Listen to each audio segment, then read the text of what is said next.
Good morning. Welcome again to Morning Devotions, and thank you for spending time with us again today. Are you a prudent person or are you a simple, naive person? That is the question I want us to ask ourselves today, and this is going to make us a little bit uncomfortable. I look across the charismatic Pentecostal world today, and forgive me, there's stuff out there that belongs in a cartoon show.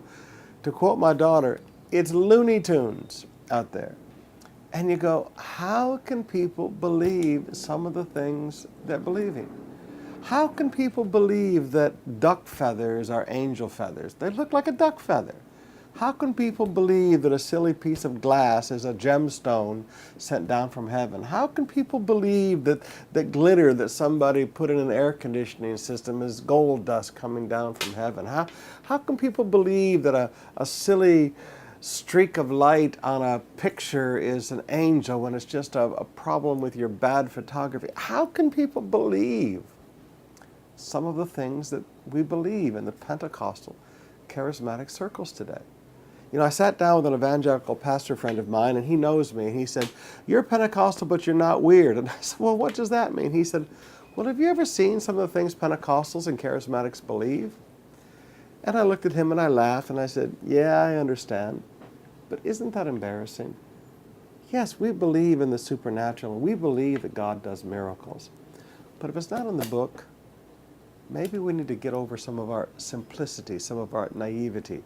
Maybe we shouldn't believe every little revelation that somebody says, or, you know, somebody ate too much pizza last night or too much balut last night, and they had a dream, and so they want everybody to follow them in their dream.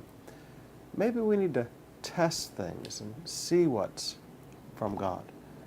Now in Proverbs chapter 14, verse 15, he said, "A simple man believes anything, but a prudent man gives thought to his ways." A prudent man. Now you go back to Proverbs chapter 1. It said, one of the purposes of the Proverbs is giving prudence to the simple or to the naive. Now, brothers and sisters, the reason, forgive me, Pentecostals and charismatics believe anything is because they've never studied the book of Proverbs. And really, they don't study their Bible enough.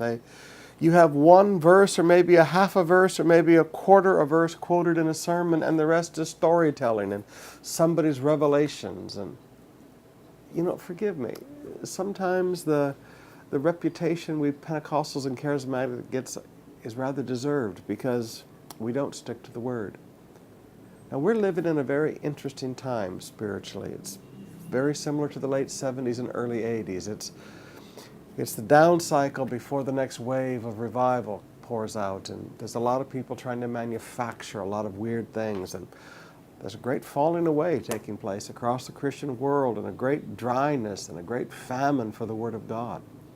I would challenge you today. Yes, we long for the moving of the Spirit. Yes, we long for demonstrations of the power and the reality of God. But all of my life, I've taught us at COP a very simple truth that my grandfather taught me. If you accept the phony, you'll never experience the real. If you accept the unreal, you'll never experience the real.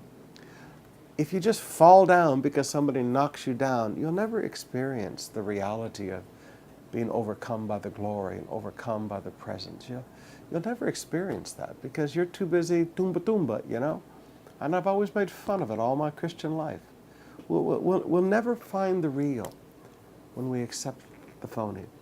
So maybe let's get out of our naivety a little bit. Heart-to-heart talk today. Let's stick with the book. If it's in the Bible, we want it and we want to experience it. If it's not in the Bible, forgive me, I don't want anything to do with it. Let's not be naive and believe anything.